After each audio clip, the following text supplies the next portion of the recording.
I invite Mr. Manas Galre to start lecture. Hello, sir.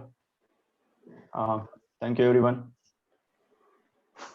Okay, all right. So let me first share my screen. Can you guys quickly give me a brief yes or no if you are on computer? So how many of you are going to follow this series, are going to program with me, along with me? So if you are on computer, you can probably follow. If you are on mobile, maybe you can do the programming after this session. So if you are following, just say yes in the comments.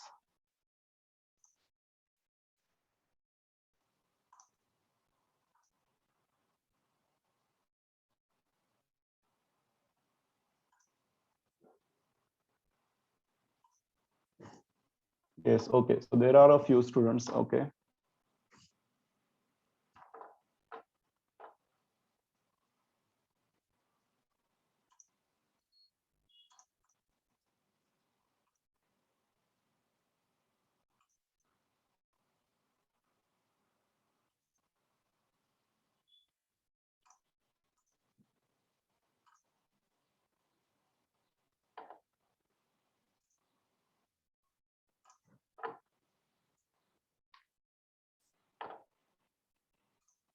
Okay, so you guys can view my screen, right?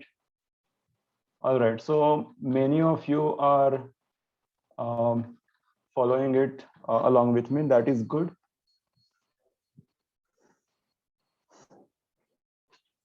So I assume this is probably the first programming language that most of you are studying. So I'll quickly share a few rules that I have observed. 1 second. Yeah. So here are like very few rules that I have observed in my entire career so far when it comes to programming. So the first is you do not have to memorize any syntax or any concept. You do not have to memorize, you do not have to recite. There is no point in doing that. You just don't even attempt to memorize anything. So that is the first thing. The second is the way to learn programming is you write small sentences, like 1 line sentence, 3-4 keywords, 3-4 words, like a short sentence. You run it, and after running it, you will get some output, and then you try to form a logic between what is the output and what was your original sentence. And we'll do this mostly in our today's session and tomorrow's session. So rule number 2 is what we'll be following basically. But be it any language, it doesn't have to be Python, be it any programming language, the way to learn is you start small, you write like very short sentences, very short programs, you run it, and then you try to form logic between what is happening. The third rule, and this is very important, is you have to type. You cannot copy paste. If you want to be a programmer, it is very important that you actually type the program. You can look at the program and you can actually just type it down as it is written. So it's not like you have to memorize and then write with your own mind. You can have a code in front of you and then you just have to write it. But the point is you have to build your muscle memory. So just like when we learn cycle for the first time, the muscle memory gets built. Same way, when you learn a new language, kind of there is sort of muscle memory that comes in the play. So the more you type, the more your muscle memory gets trained. So it is very important that you don't copy paste, but you actually type. And the last thing is, like, if you get stuck, you can always Google.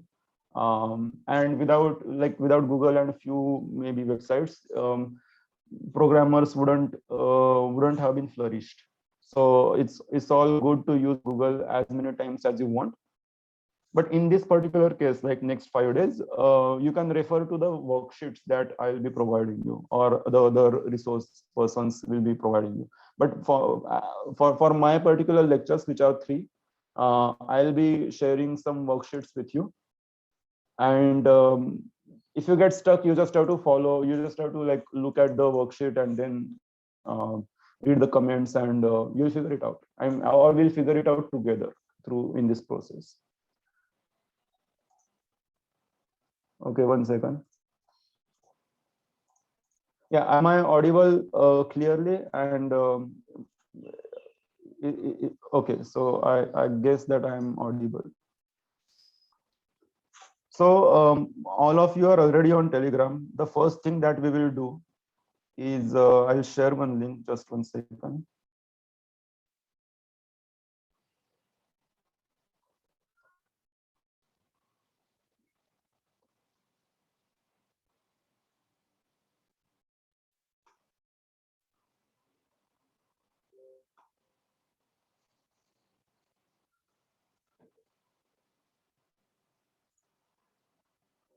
Okay, so I have shared one link to all of you, which is on Telegram. So on the Telegram group, I have sent you a link. So the first thing what you have to do is click on that link, and something like this will come up.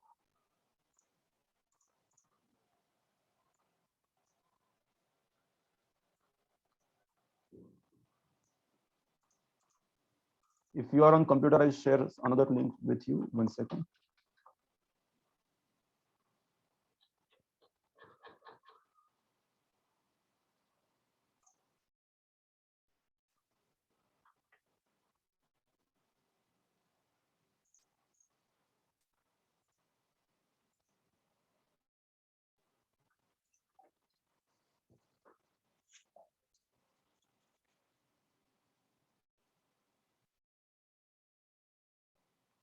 Yeah.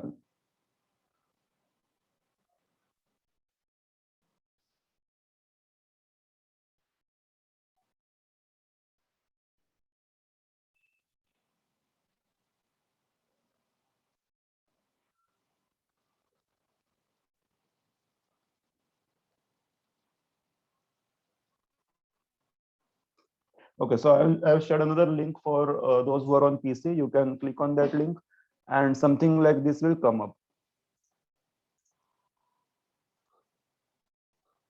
Okay, so and another thing, so those who are on mobile, you can view this and you can follow the same instructions probably after this session. So we have 2 sessions back to back, and you have rest of the time with you. So what I'll really recommend you, if you want to take the benefit of today's session, or see, so this is a 5-day Python workshop that we are having, and in these 5 days, it's it's completely 100% possible that you can call, at the end of it, you can call yourself a Python programmer. So that is very much doable. So to learn the basics of Python, the very fundamentals of Python, 5 days is more than enough. But it will only be true if you actually do these exercises once, maybe after the session or even during the session. So you have to spend at least 1 or 2 hours actually typing, actually programming in every day for next 5 days. So let's say you spend 2 hours every day for 5 days. I can vouch that after like 5 days, you can at least you can call yourself as a Python beginner minimum, and you can and then you will know whether you want to go further in this whole field or not. And couple of things I'll share about Python is, so assuming that most of you are not technical students, so mostly you are probably from pure sciences, BSc maybe, or masters. So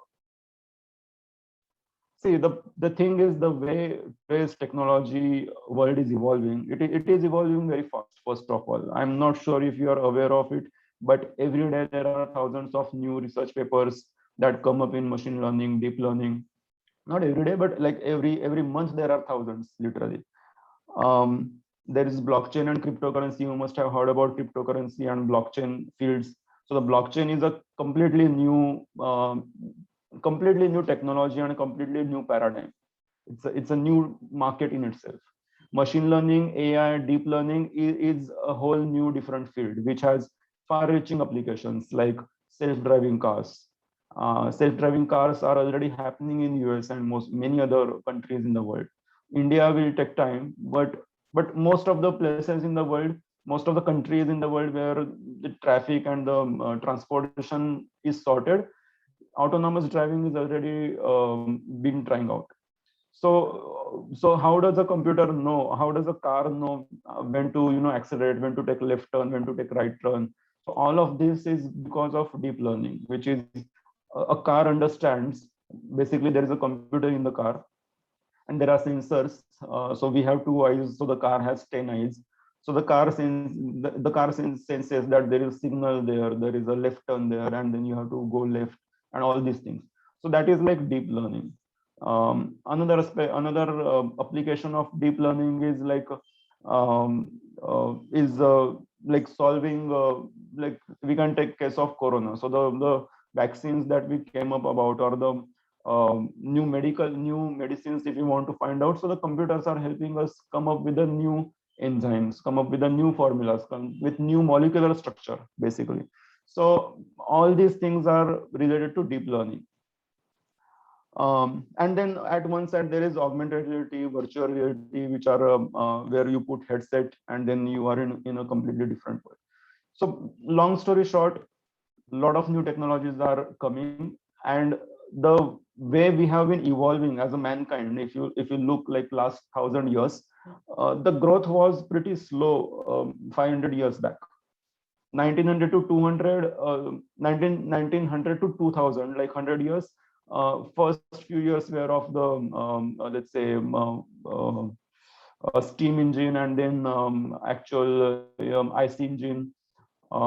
Then we came like in after 1950s 60s, the computer revolution started happening.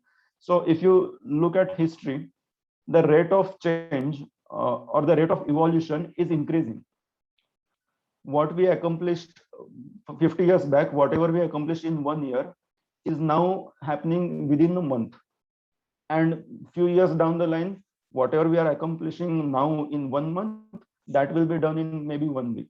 So the rate of change and the rate of evolution is very fast in today's world. And with this and all of this, if you see, all of the evolution is happening from the technological side. Like all businesses, all companies are becoming a tech company now. Every company has to have a technology. Otherwise, technology, even if you are making car, or even if you are making like simple thing like maybe what, if you are making food, or if you are making some small scale business, even then you need technology now if you want to survive in this world. So everything is becoming technology. So what we can for sure say is like next 100 years the technology is going to take over, and our lives are going to be an immersive part of the whole technology field. Now the thing is, if we want to live in this world which is coming, which is already happening, which is a tech first world, where you have to so if you want to live in this tech first world, it is important that you at least know the language with which this world speaks about. So for example, we started learning English in the school because at that time, maybe like 10 years 20 years down the line, before we understood, we realized the importance of English. That's why we started learning English, because we understood that without English we cannot survive in this world. The same way is happening now, that without a programming language it's going to be difficult to live in the technology world. And that's going to be true more and more in the coming days. So that's why it's important that everybody at least understands basics of technology, so basics of a programming language. When I say technology, the first thing of the technology comes to the programming language. So even if you can use mobile and computer and basic things are okay, you can interact with it. But like for example, blockchain, if you want to understand blockchain, then that is a very abstract concept. It's not necessarily abstract, but it is quite complicated concept. So if you want to get familiar with it, you at least should know ABCD of that language. And Python happens to be the easiest language to learn. Like I have myself started with C++, and I got bored basically. It didn't really catch my attention. It was just boring. And I found that like most of the people basically also had the same experience, that they did not really enjoy C++. But Python really happens to be very expressive language. So we'll see that today. And in these 5 days, we want to learn ABCD of Python. And once you know ABCD of Python, then you can like form your own words and form your own sentences. And then we'll see how you can, write bigger things in Python. But our current goal is to just learn ABCD. That's it. So yeah, that's about Python. And the applications of Python are like tremendous. I mean, Google search engine, the backend works on Python basically. So if Google works on Python, you can imagine the scope of Python. Machine learning, deep learning, like more than 80%, 90% research that happens in machine learning happens in Python. So it is suffice to say that if you know only Python, that is also okay. You don't really need to learn any other language. You just focus on Python, that is also okay. The other thing which I would like to stress is, even if you are not, let's say, studying technology stream, I mean, let's say you are not in engineering, or you are not necessarily computer engineering for that matter, but now the industry is moving in a way where degrees don't matter.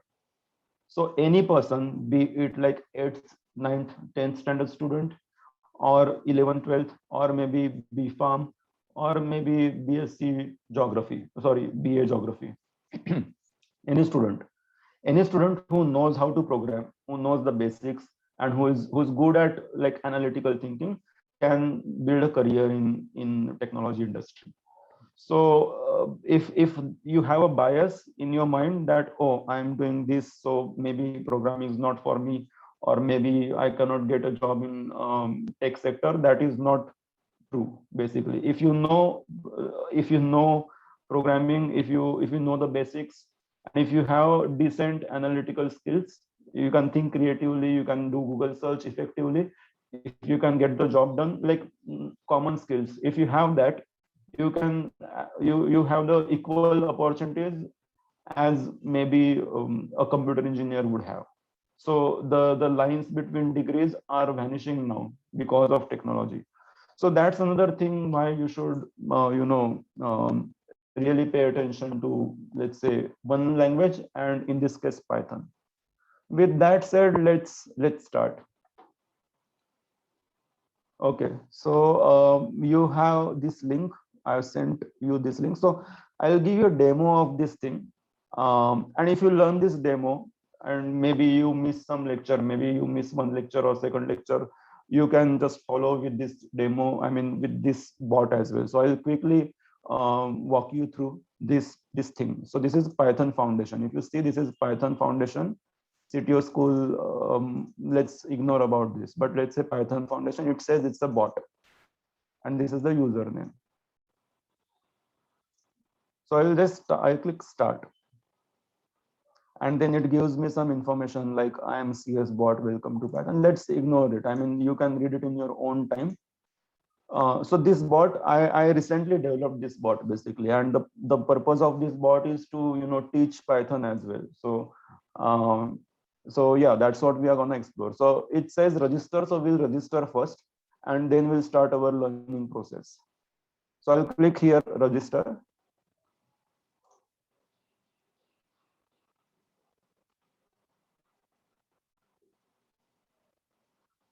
Yeah, it may take a while. Yeah, so now it says, okay, let's get you registered. Please answer these 5 questions. Your name. So I'll just write my name.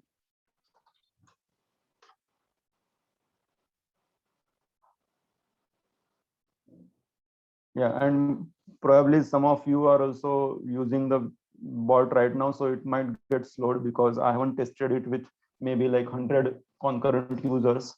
So let's see. So okay, glad to know your email ID. So let me put up my email ID, manussabuza@gmail.com.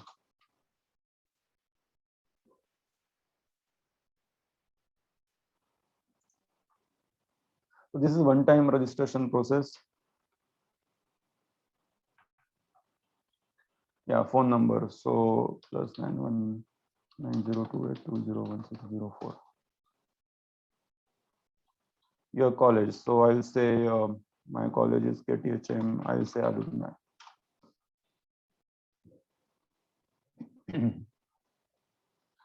And do you have referral code? So I'll just say, it says skip code if not. So I don't have any referral code. So I'll just skip.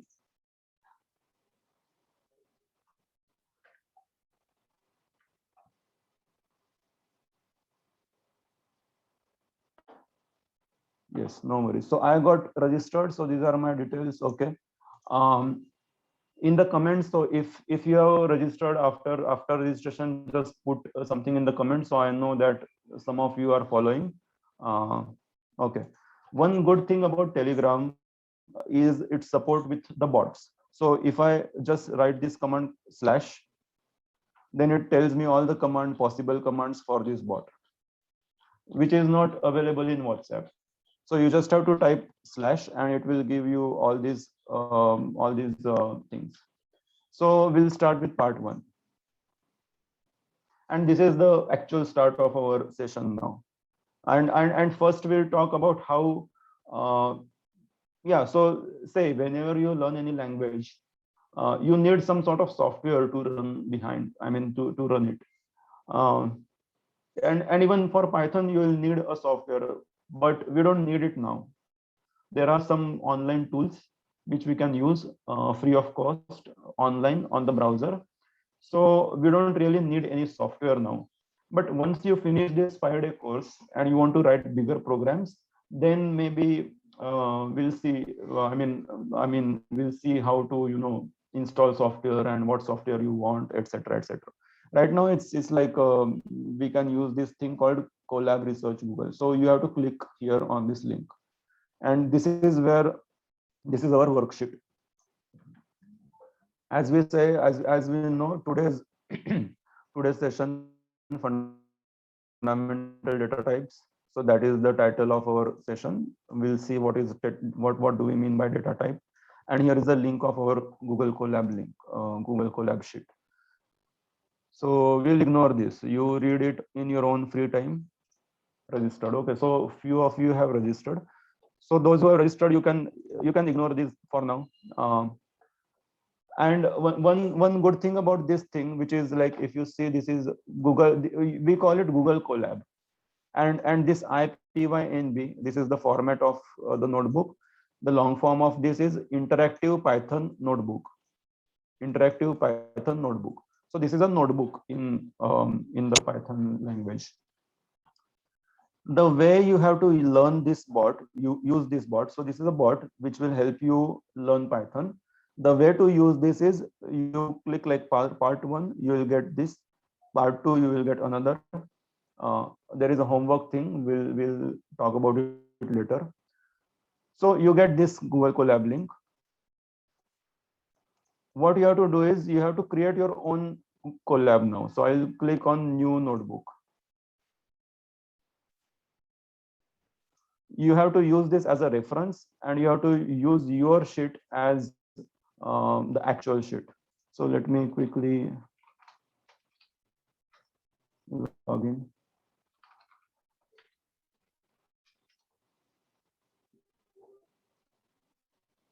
So for simplicity, I'll split this in half window, and I'll split this in the half window. So right side is my sheet. So I'll give name to this, maybe Manas Gajre and 01 fundamental data type. Okay.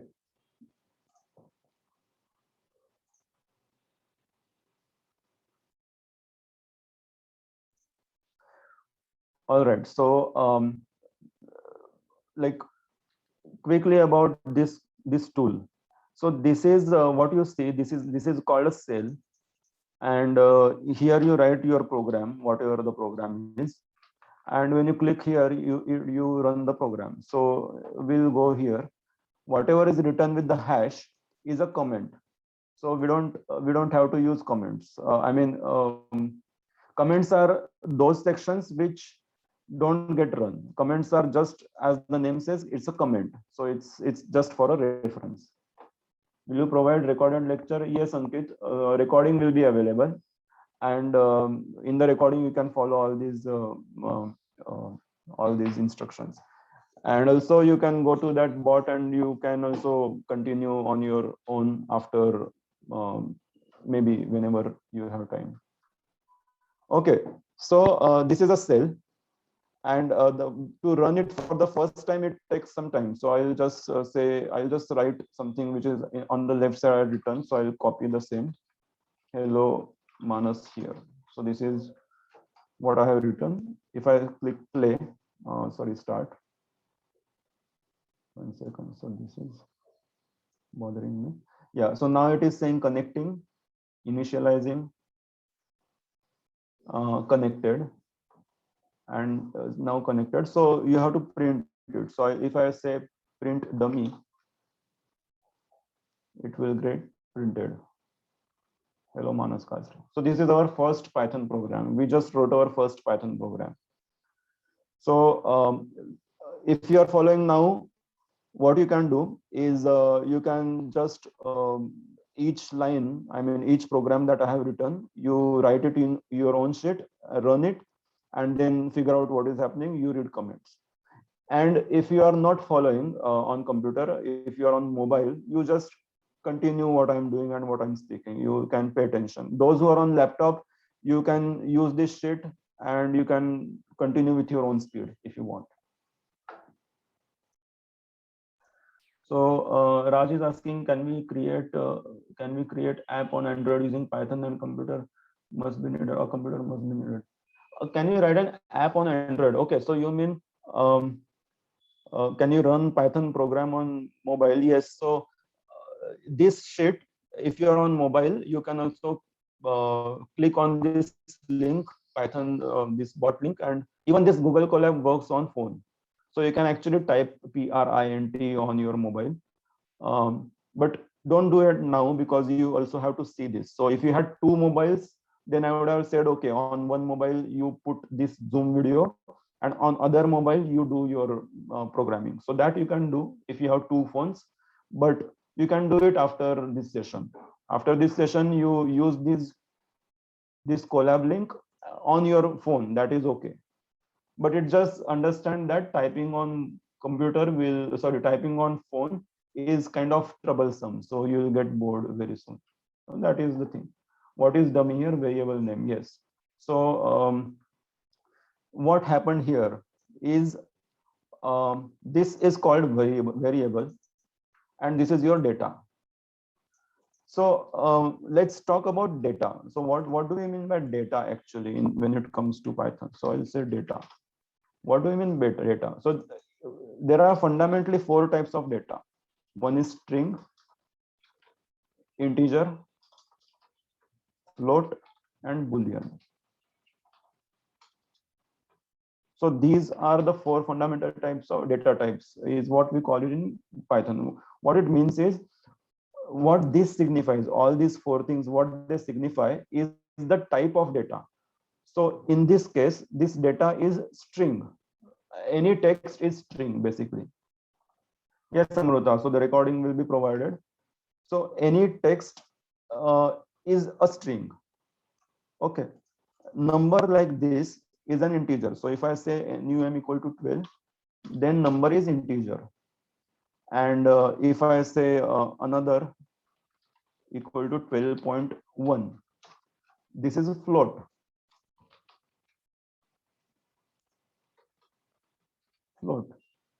And last, let's say true. This is boolean. So boolean, you ignore boolean. Boolean takes only 2 values, which is true and false. So what is true and false, we'll see little later. So as you can see, any kind of data you can define in these 4 fundamental data types. It could be text. If it is not a text, if it is a number, it is an integer. If it is a number with point, decimal point, it is a float. And if it is actually just like a word, true or false, if it is either of these two words, it is called a Boolean. So these are four fundamental data types in Python. String is text. So whenever we say string, we actually mean a text, means like alphanumerical text. So A, B, C, D, 1, 2, 3, 4, any special character, all of this is a string. And these things are same in any programming language. So string is a common word which all other programming languages use. Okay, so four fundamental types we saw. Now we need to see, so we'll follow this. Yeah, so what happened here in this case, or in this case, this dummy or this NUM, these are called variables.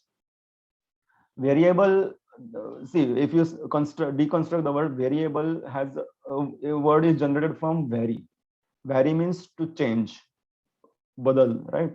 So to change, so something that changes is a variable.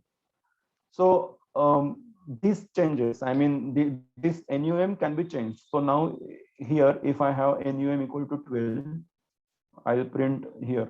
Okay. So if I print NUM, we'll get 12. But now if I say NUM equal to 13 and I do print NUM, it got changed. Now NUM is 30. Now if I print again NUM, it will again be 13.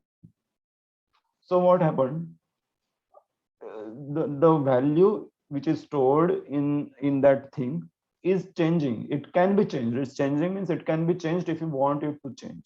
So because it is changing, we call it variable. So variable is something which stores data and it can change the stored data as well. So that is variable. A variable is very common concept in Python. So we'll keep using it every now and then. So to summarize what we have learned so far, four data types: string, int, float, bool, and then variable is something that holds data and that can be changed.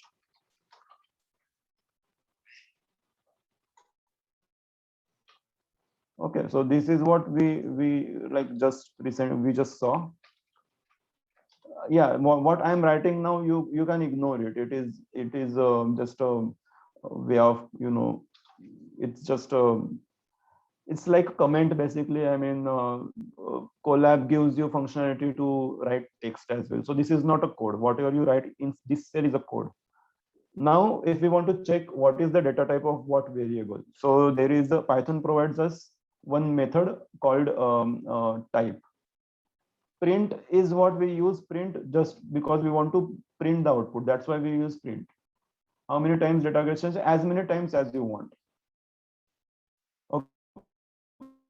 Okay, so variable you can so I can write num equal to 14 here and then num equal to 15. You can change it, but it only takes the last value.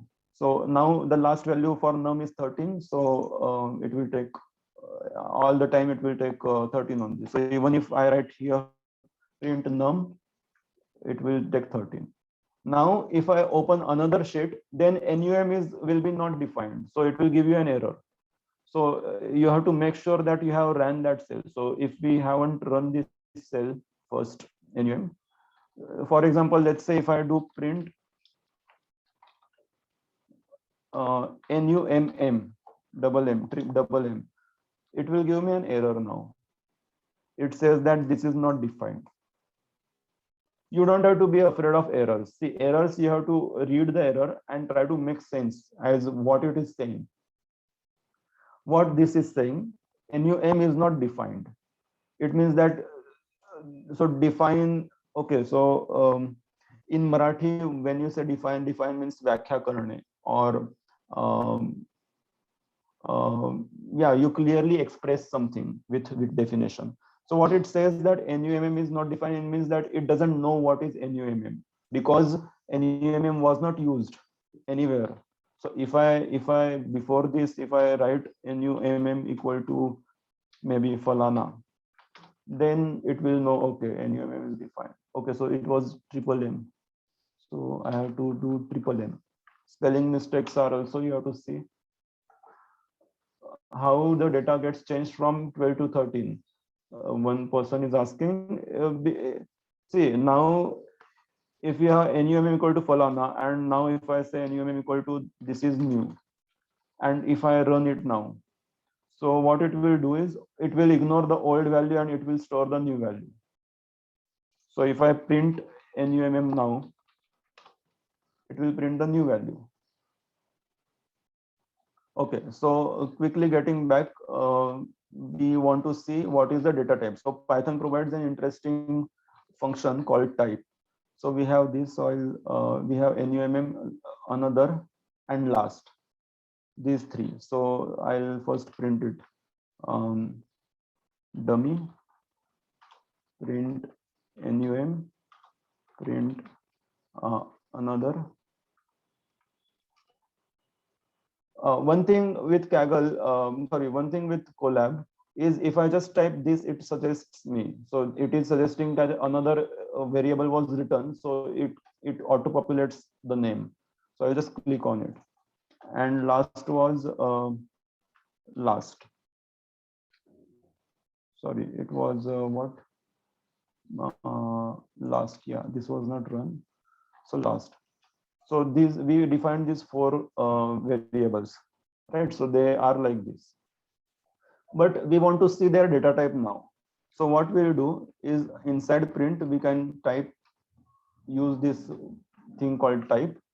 And inside that you have to write variables. So let's say we want to check the type of this dummy. Now it says class str.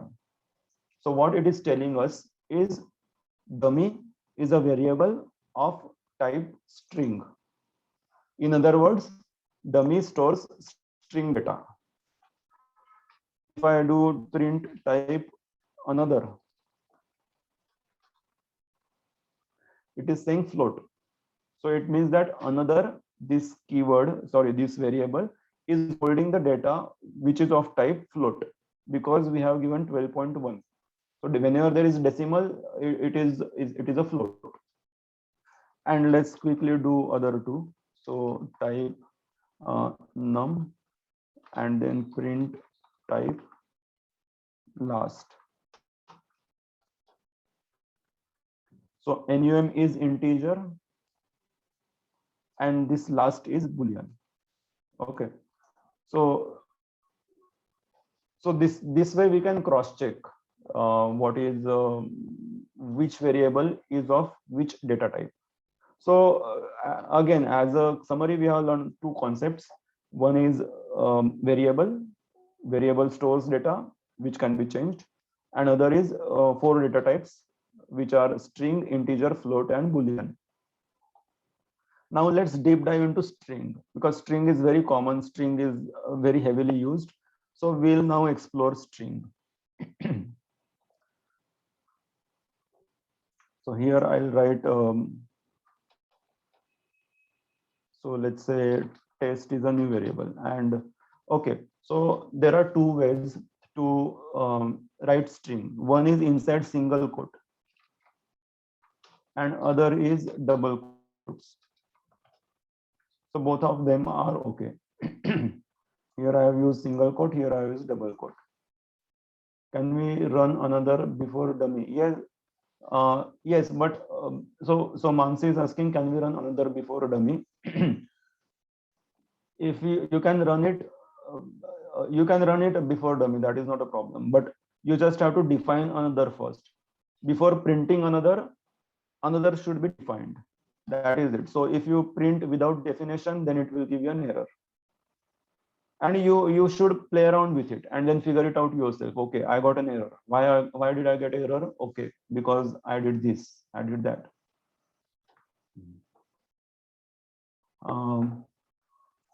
Okay, so single quote is also okay, double quote is also okay for string. So that is the first thing. So sometimes when you have to use apostrophe, like in this case, let's say, okay, I'll increase this font. Sorry, I'll just minimize this for now. I'll maximize this. Let it be. Okay, and I'll increase the font. Yeah. So suppose we let's forget this. we want to write a sentence like apples. See, I have given first is the quote. So inside this, I can write anything. And now I have to use apostrophe s, Apple's product. Look, let's say I want to say Apple's product, Apple's product. You can see the change in the color. Okay, this is red and this is black. Red means it is a string, or it is inside the string. Yeah. So we can clearly say that, see that there are three inverted commas. So that is wrong. It will give an error. So this it won't understand. It will only think of this as a string. So if I run this, it will give me an error now. Let's see. It gives me an error saying invalid syntax, because here we used apostrophe. So if you want to use apostrophe, it's better to use double inverted comma at the outside, and inside then you can use single inverted comma.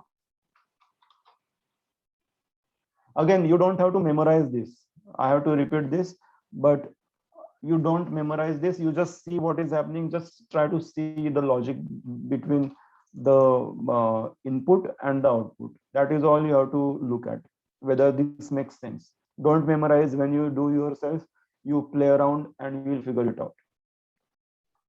Okay, 1 second. So Pranav is asking, two variables, one is string and one is integer. If you concurrent, then it will be data type. It will be string. You can check it out. So Pranav is asking, if you concatenate two different variables where one is string and one is integer, what is the final data type of the final output? So this will come little later. So single quote, double quote is fine with string. That is that is one point. Then what is the next thing we have written here? Okay, length is important. Okay, so let's so let's talk about string functions. Okay, tell me if I am going too fast or too slow. Some of you at least, please comment so that I can adjust accordingly.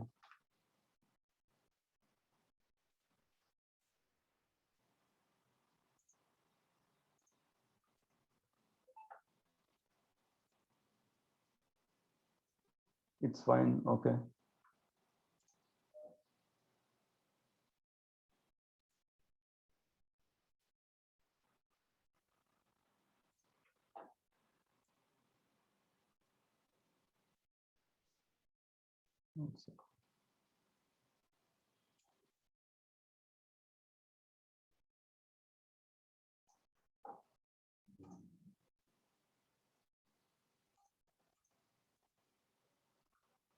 Okay, all right.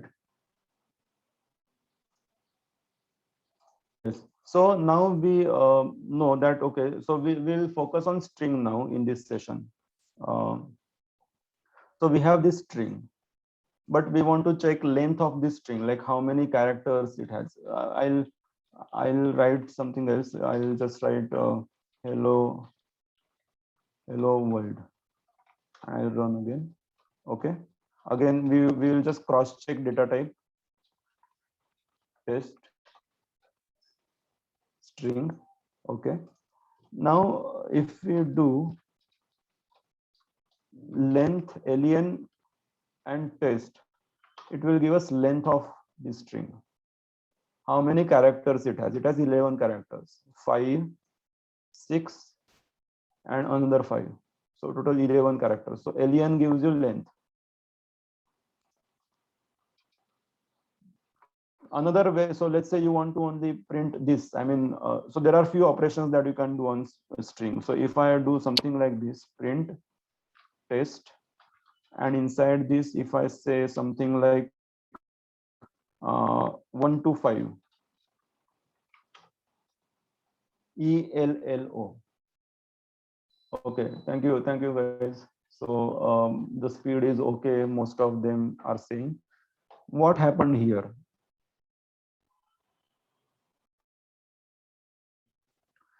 What happened here? So we are saying 1 to 5. Test, inside test we are saying 1 to 5, square bracket 1 to 5. So this is index. So what we are giving is an index. So 1 to 5 index. So what it means that what we are telling Python is give me from first index to letters from first index to fifth index. So the index starts with 0. So we count with 1 in general, but in all programming languages, mostly it starts with 0. So H is the 0th letter. Okay, so if I'll just write here only. So if I say inside test, if I do 0, it will print first letter H. And if I do print inside this, if I say 1, it will give me after E. Now if I do print test and -1 will give me last D, which is the last one. So -1 is last. If I want to get second last, then I'll do -2. And if I want to get third, so if I say this, let's say now I'll do probably 0 to 2. This is called slicing. So what happened? So 0th is H, this is E, this is D, which is -1. -2 is second last is L, and then 0 to 2.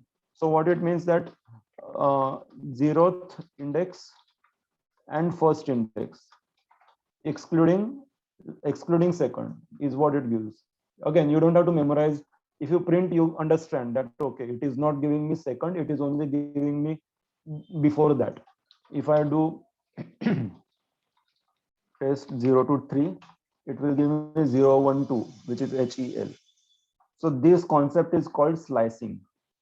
And same way here we try to get 1 to 5th. So if I want to, let's say, get 5th onwards. So if I want to get 5th onwards, I can just say something like this. And if I want to get till 5th, so 1 second, I'll print test here. So you can see the difference. Print test :5. So I'll delete this 1 second. Yeah. So here you can see the difference. This means from fifth index onwards. Fifth index onwards means actually sixth letter onwards, because index starts with 0. So 0, 1, 2, 3, 4, 5. So sixth letter onwards till end. And what this means is give me till fifth index. That is sixth letter. And sixth letter was space. If I do this 5, I will get blank because it was a space. This space, which you can see here. And if you think that is not space, then I will do space. So you can see this is a black.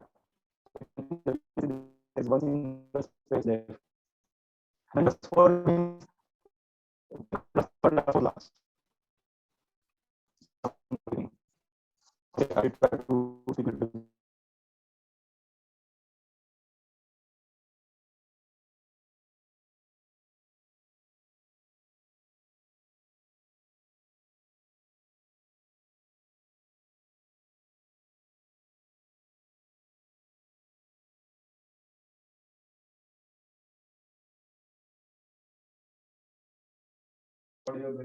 Am I better now?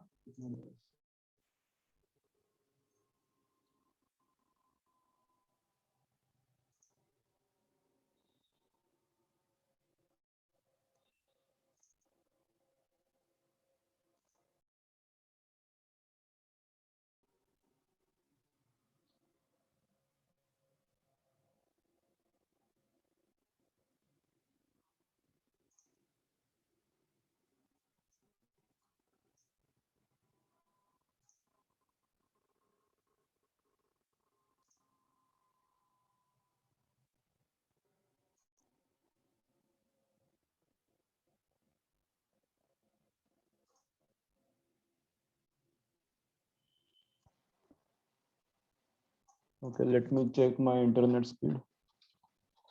Am I audible now? Is this better? Okay, okay, all right, cool. Okay, so what we learned now, slicing, that you can get a part of the entire, this is the whole string, you can get a part of it. And you can do it by writing these indexes inside square bracket. Again, nothing to memorize. You just have to type, see the output, and eventually it will be a part of you. You will not forget it after like trying few times. Okay, so I'll move on now. Yeah, what I'm doing here is I'm actually checking the data type of string, sliced string. So it is also a string. So naturally, if the entire set is of string, the subset of it is also string. So the entire set means like entire our sentence is a string. So part of it is also string. That's why this gives us a string here. The part of it. Slice is a part of entire thing. Okay. Now we'll explore functions. So functions is important. So see, what do we mean by function? A function is something which has a specific purpose, right? um yeah, you can relate function like what is the function of let's say what is the function of maybe a notebook, maybe to write. So there is a clear function of it. So just like that, uh, in all programming languages there is this concept called function.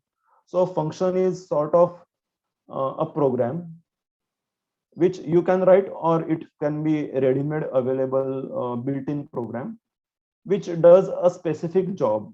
It always does the specific job. So in this case, when we saw this length, print, len, and test, this len is a function, and this len function is provided by Python. Can we mix two types and then run? You try and see what happens. Shivam is asking, what if we mix two data types?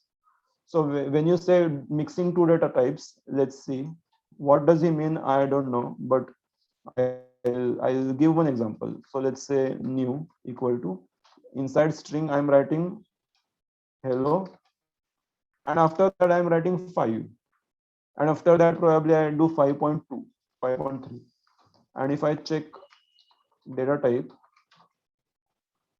it will still give me a string. Why? This is a good question.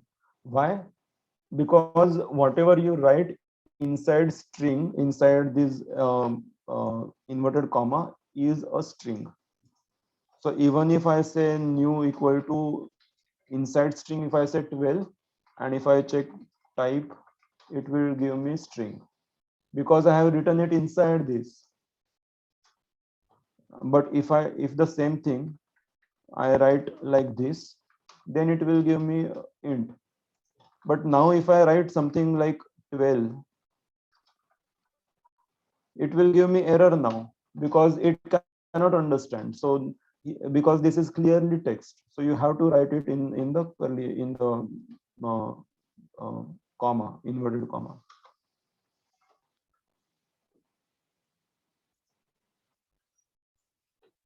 Okay, so this answers maybe some of the questions.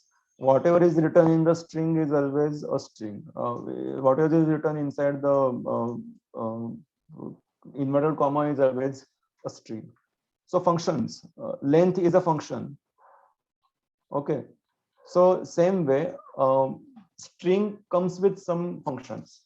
Okay, my voice is not clear again. I'll talk a little slow. I'll keep typing as well as I speak, so you can use that as well. String functions. So I'll write here string functions. So this is our string. So let's yeah, new was our string. So if I, or let's stick to test. So test equal to Again, let me go with this hello world.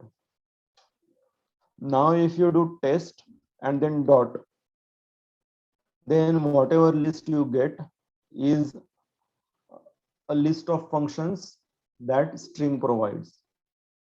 So we'll see what this means. We don't have to understand all of this, but we'll go through a few of them. Okay. So let's say this seems very easy. Upper, where was it? Where did it go? Upper USTU upper. And then whenever you want to call function, it is always written with these brackets. So if we print this, see what we get. Everything capital. Logically, if we do lower, it is suggesting me. So I'll just double click. It will give me everything in small. I'll change it to something like this, like LL capital, W small, R L capital. You run it. So now, and print test title. Upper, very easy to understand, capitalizes everything. Lower, easy to understand, small case. Title, every first letter of every word in capital is title. So this is our original string, first letter of every word. So H is capital, and then W, it made it capital, and everything it kept it small. I will to start from, so there any no need to install any software, Priyanka. You just use this Google Colab link. You get this Google Colab link from that bot, the link I sent on the Telegram group. Click on it, register, one-time registration, and then you can run this on the Colab. When you start writing more advanced programs, then you will need a software. Till then, you can learn from here. This is a Python program actually. Every cell is a Python program. And tomorrow we'll see few bigger codes, like 3-4 lines of code. Okay, so these three are functions: upper, lower, title.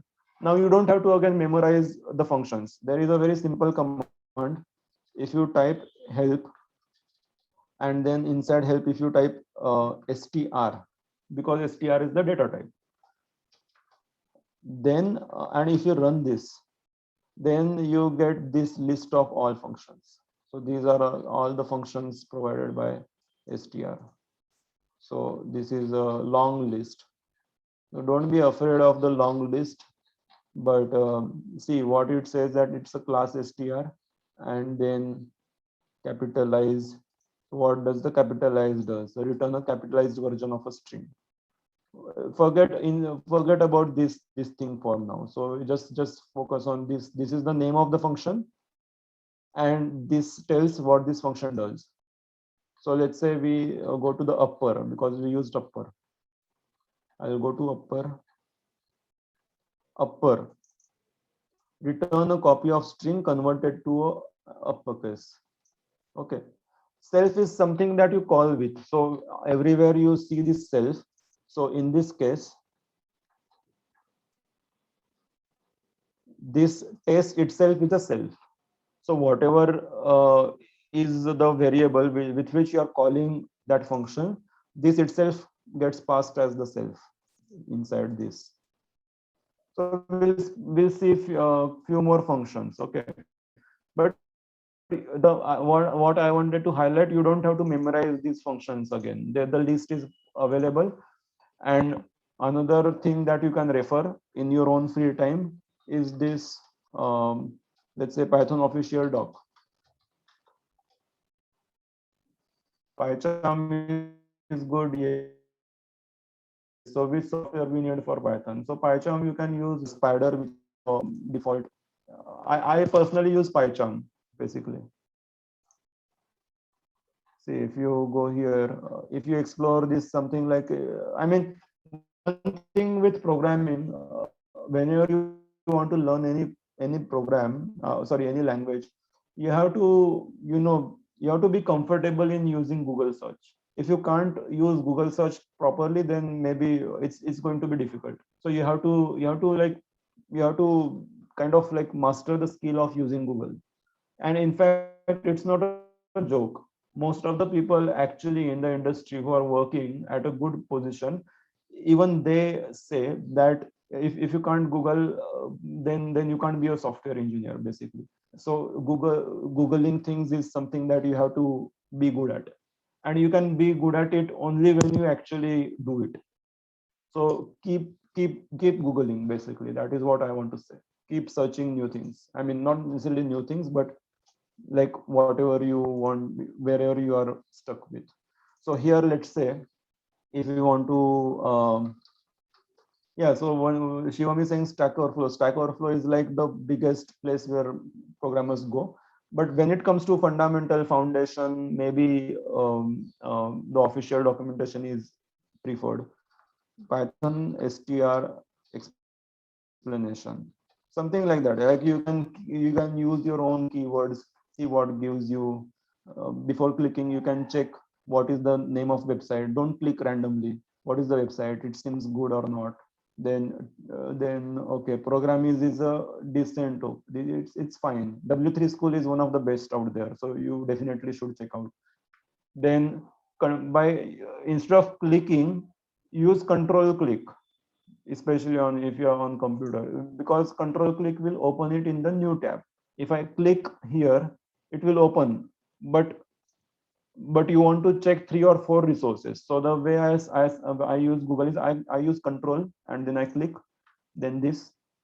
So at one time I open like three four different tabs, and then with control tab I can go to new tab.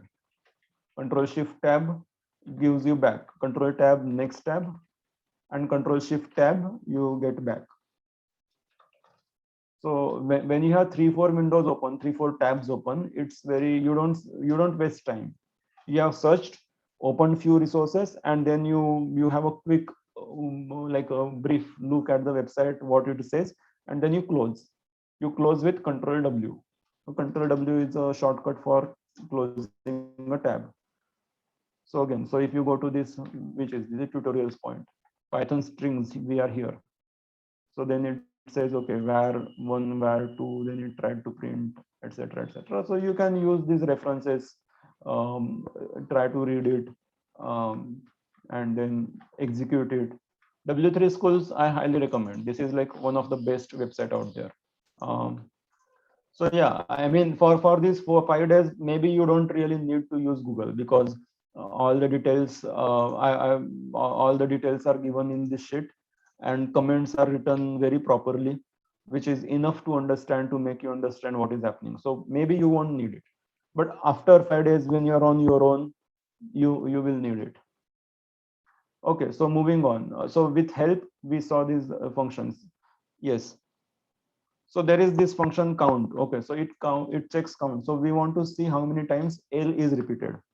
So if I do print text.count, and inside it now if I pass L, so because L is a string, so I have to pass it with inverted comma. Sorry, test. Now it says text is not defined. Then immediately it hits me that okay, text is a wrong keyword. Whenever it says not defined, it means that variable is not defined. So so I am, maybe there is spelling mistake, or I'm doing something wrong. Okay, so it says 0. Why? So let's go to this. Okay, see, L is capital. In our original sentence, L is capital, and we are asking it to use give us a count of small l. So if I ask it capital L, it will give me 3. So count tells you how many times that letter is available. You can also use two letters at a time. So let's say print test dot count and double L. Double L was written only one, but if I do double LO, it will give 0. Hello, okay, sorry, LO HQLLO we had, so that is okay. But LLQ, which was not there. So it will give me 0. So this you can find to see how many times. And if you just give a space, one space between hello and world, there was one space. Yeah. So this is count. Then let's check find. So what the find does. So now if you read it here, I'll just read out this explanation. To check at what index a particular letter exists, use find. Okay. So at what index a letter exists. So count gives us a count of letter. But if we want to check, so let's again print test and print text dot find h. Sorry. Okay. So it is saying also this is our original string and it is giving us -1 because capital H does not exist. So what find does is it what index a particular letter exists. So H does not exist, so it gives us -1. But if I write small h exists at index 0. Index 0. And let's say capital R. Capital R. Capital R exists at 8th index. 0, 1, 2, 3, 4, 5, 6, 7, 8. 8th index is R. So with find you get that the index basically. With find you can use the entire word as well. So if I do WOR, so WOR starts with 6th index. This is what it means that okay, WOR exists at 6th index. 5, this is 6th index. I mean, this is 5th index, this is 6th index. Replace is a good one, yeah. So let's use define test equal to hello Python. Okay, and now print test, and now print test dot replace, and we want to replace, let's say Python by Python 3.8, let's say. So we replaced Python by this, or let's say instead of Python 3.8, let's say we use world. So what we are saying, instead Python, change Python to world. But if I do use double N, sorry, my bad. If I do double N, so then Python, there is a spelling mistake because there is double N. So it won't do anything. It returned as it is because the left one is what we want to change with the right one. So we are saying that okay, if this exists in the sentence of test, if this exists, then replace this by this. And if you want to check, then we have help str.replace, and it will give us help. Now what it says, returns a copy of all occurrences of substring. This is how you kind of learn. So you use help function, return a copy of all occurrences of substring, old replaced by new. Now here, yes, this is important. It says self, so inside replace. So this is what this means is whenever you use replace function, in the bracket you need these things, is what it tells us. It is saying that you need these 4 things. Now let's look at each thing one by one. Self you never pass because self is passed with this. Okay, so always ignore self. Whenever there is self, you don't have to pay attention. So then we are left with these 3: old, new. So this is old, this is new. Order is important. Okay, self is not important. Self is after self. This is the first, so this is old. New, this is new. And when it says something where equal to, you don't have to pass it. I mean, If it was without equal to, then we would have to pass third argument. But now in the signature, this is called signature. In the signature, already Python has already assigned a value, so we don't have to care about it. So we don't need it. So essentially, replace does need two variables, sorry, two arguments. So we have to pass two arguments. If you don't pass two arguments, it will give an error. So suppose if I do something like this, it will give me error. See, now it is saying it takes at least two arguments and one is given. Now, how do we know two arguments? Because we can see here that these two are definitely required. Self is not required because self is passed automatically when you call it like this. This is self. And then this is not required because they have already passed. They have already passed it by default in the background. So it says that you need at least two arguments. What is argument? Argument is something that you pass inside a function. So this is argument. So same way, let's say we had h. So we'll try to see help str dot find. We'll try to see definition of this. Sorry, str find. Yeah. So now this might sound a little complex, but whatever is in the square bracket is optional basically. So essentially what this is saying, okay, so we'll ignore this for a while. Maybe some of you may get confused. So let's see count. Okay, count is also the same. Okay, so we'll move on. This is not really required at this point, but if you got something, this is good. Otherwise, it's fine. Strip is important function, so we'll use strip. So address equal to, let's say, what was Sherlock Holmes address? The 102 or 102 Baker Street, I think. Baker Street, London. Okay. So let's say this is an address. Now I'm just trying to echo Sherlock Holmes address. So print address, we have got address. But now see, in the actual programs, you might want to split this into multiple parts. So what you can do is if you write something like this, address dot split, and inside this like this, it will give us in the separate parts split function. Yeah. So what it does, so now try to figure out the logic. This is our sentence and this is the output, and this is what we have used. So split, as the word says, is kind of splits things.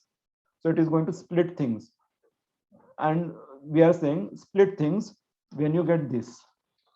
When you get this, split. Otherwise, don't split. If we say that split here, it won't do anything. It gave us the entire string as it is, just in the square bracket. Why it gave square bracket, we'll see separately. But if we use this sign is not there, so it did not split it like that. Now if we say that if you get b, then split, suppose, then we'll get before b and after b. See, this is one, this is second, this is entire thing is second. So we got only two things, after b and before b and after b. If we say b, so what is we say, whenever you get b, then split. Since it's the address, we are saying comma. But see, what happens is after comma again there is a space. So that's why I'm saying that, okay, if you get comma and this space, then split. We'll use something else. So let's say name equal to, so let's say, sorry, names. So we'll say, let's say John, Jane, let's say I'll use space only, John, Jane, Doe. Okay. Or let's say Jane, John Doe. Okay. So these are the names, and let's say this is a full name. Let's say we say it's a full name. Yeah, this way it's good. And then we want to get the first name and the last name and the middle name as separately. So what we do is full name dot split with space and then print.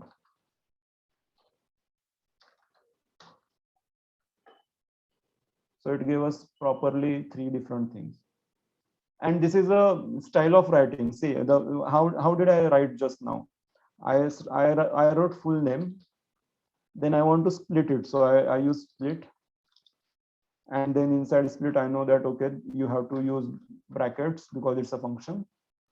Then we want to split based on space. So we just give space, and we want to print it. So then I wrote print and put entire thing in the bracket. And then I run. Then it gave me Jane John Doe. So then splits it into different parts. What happens if there are two strings starting with letter B? You try doing it. Redmi Note 9. See, this is what you have to figure out. You play around with it. Couple of functions will take. I am not sure how long do we have, madam? Because we have another session as well in some time. Should we stop? You guys tell me. Should we take a break and then continue?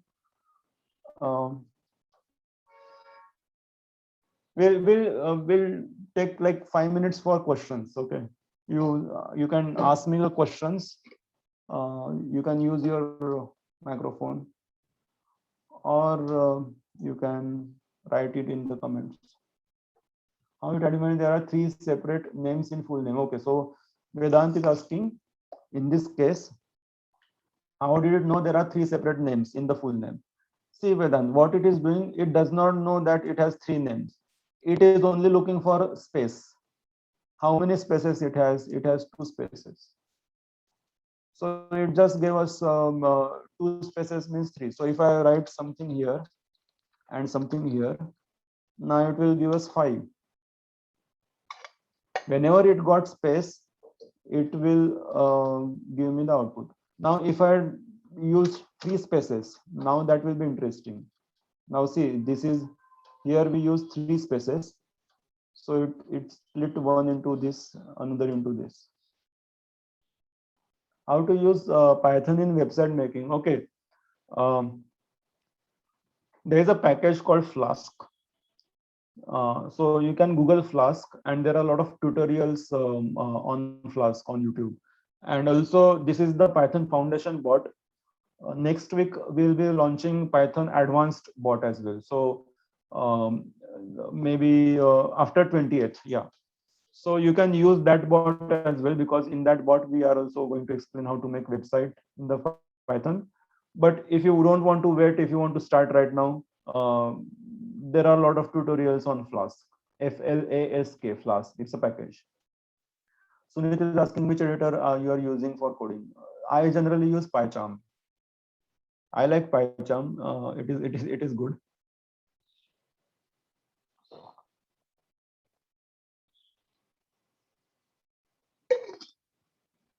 Mayur is asking, can you use VS Code? I have VS Code, but I don't use it much. But right now we are not using any editor. We are using Google Colab, and 5 days we don't need any editor. And why I chose not to go with the editor is because in the installation only, most of the students who are very new, they get bored. Some students find problem with the PC, something doesn't get installed. So there are a whole lot of problems. So that's why maybe I thought, okay, let's go without software. Jupyter Notebook, easy or PyCharm? See, Sunit, there you have.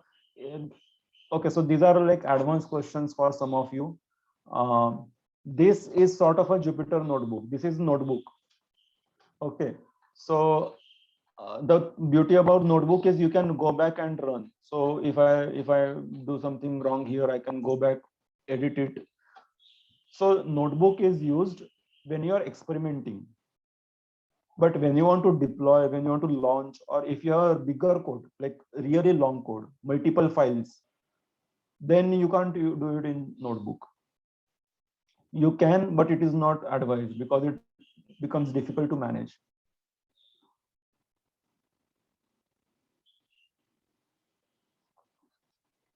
Okay, so yeah, maybe some of you have already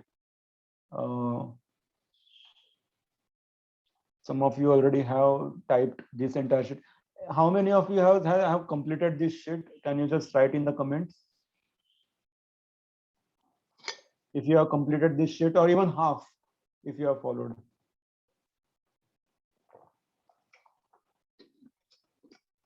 Completed.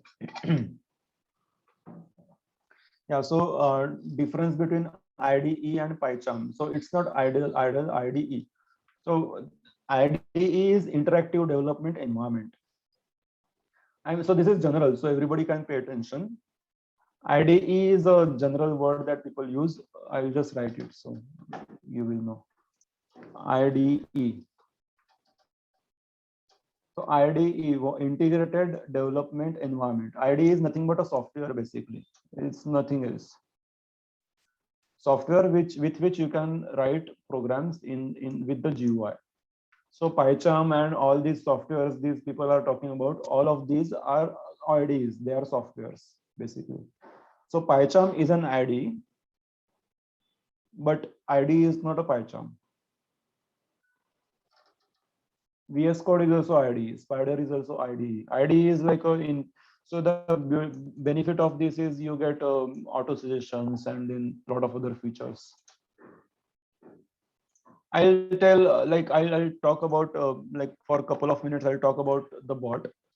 So this is interesting. So again, so this bot is developed in Python. Okay, this bot is developed in Python, and there are different commands.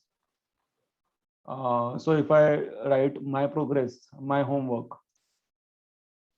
Yeah, I'll talk about homework actually for 1-2 minutes. So it tells me, okay, level 1 I started at this time. Yeah, this time forget. So you have to add 5:30 in this timing. Okay, I have to fix this. I'll fix this very soon. This is a GMT time, like UTC time. GMT is 5. We are 5.5 hours ahead of Greenwich time, right? So this is a Greenwich time because the server where I have hosted this code is on GMT time. So you add 5:30 on this time. So I started level 1 at this time and I haven't submitted the homework. So how you submit your homework, which you all should, and if you want to get a certificate, so you will be getting certificate for this workshop. That is okay. But this bot will also, so this bot is developed by the CTO school company. So from the company as well, you will get a certificate if you complete all these chapters. So there are 12 chapters. After 12 chapters, there is this command called certificate. So with this, you can request certificate if you complete this. But to complete it, you have to submit your homework. Now, what is the homework? So homework is whatever we have done. So see, this is our sheet. Okay, this I created myself right now. So the left one is original sheet, right one is my sheet. So what I'll do is I'll click share, and then I'll say change anyone with the link, and then I'll get this public link. Now anyone who has this link can access this notebook. So I'll say okay, viewer. So anyone with this link can access this notebook. So this is now my Colab notebook. I have got its link, and then I'll send it to this command /part1_hw, give space, and then paste. So now part 1 ka homework is submitted. It will tell you 1 second. So if you have already completed this notebook, some of you have already completed it, and I assume that you did it in your own notebook. Just like how I did it, you click share button, you will get your link, you submit it. And now part 2 can be accessed. So now if I type part 2, I will get part 2, level 2 begin. And then it will give me link of level 2. 1 second. Yeah, you have to be a little patient with it. Maybe a few of you are using this right now along with me. So this is hosted on a very small server. But yeah, so we got this. Now if I try to go to part 3, it will tell me to submit homework of part 2. See, it is telling me finish level 2 first. Submit homework with this. So why we ask for homework is before we give you certificate, we as in, because we are a company, we have to make sure that you have at least learned the Python. Um, so that's why we ask homework, and because we know that you have actually typed the program. So even if you don't complete it, it's okay. I mean, if you, so what we tell you is you have to write each of this command in your own sheet. So this is the original sheet, left side. So you have to type each command in your sheet, in your notebook, and that is your homework link. So it's not like you have to use your mind and you have to spend extra efforts. Whatever you do, we accept it as your homework. So it's not extra work. So once you are done with that, you can send the homework, you can continue with part 2, and then yeah. And there are a few other commands. So if I say, let's say certificate, it will tell me that you need to complete part 12 to ask certificate. And how to submit homework, there is a command for that. So it gives you like this: go to Google Colab, file menu. Whatever I explained you right now is here as well. So for that, HD some time limit. There is no time limit, Shruti. Basically, you can. There is no time limit. You can finish it as per you want. And one interesting thing is this, which you all should do after, like after even the second session. So if you go to community, you will get. Okay, 1 second. Have you, do you know Discord? Maybe some of you already know Discord. Discord. So Discord is a sort of, Discord is a platform where a lot of people can interact with each other. Link of this Discord, and if you are not on Discord, I will suggest you download the app, or if you are on website, you can go to discord.com, you create free account, and you can join our community. So I will show you. Sorry, not this. Yeah. So this is Python Foundation CTO school kind of server. So here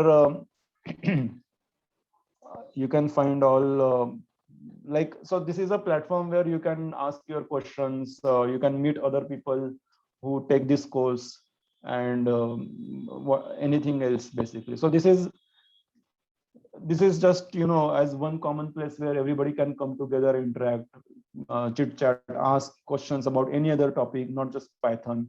But this is mainly for this Python Foundation course. It can be for any other courses as well. Like for example, so this girl who just interned with us, she completed the course. So she is the first person who completed the course. So she just wrote in the course complete section that, okay, thanks a lot for amazing Python, etc., etc. If somebody has a question for part 1, you can ask here. If you have a question about part 2, you can ask here. So this is irrespective of our entire workshop. Even if any of your friends or somebody who could not attend today's session or wants to learn, you can join this. That link you will get from here. Invite link is yes, /community, and you will get that invite. I'll paste it in the Telegram group as well. And another thing why I would ask you to come to Discord is this is with the assumption that you all of you want to kind of like build your career in programming or build your career in tech. So with that assumption, you are, or if you don't want to build a career, at least you want to be connected to the technology world. If that is what you are looking for, then Discord is important basically, because it is just like Telegram. There are like a lot of groups. Discord has a lot of different groups where you can have a rich conversation and communication with community basically. So you can explore, you'll be able to join other groups as well. So basically you'll get to learn many more things. That's what I'm trying to tell you.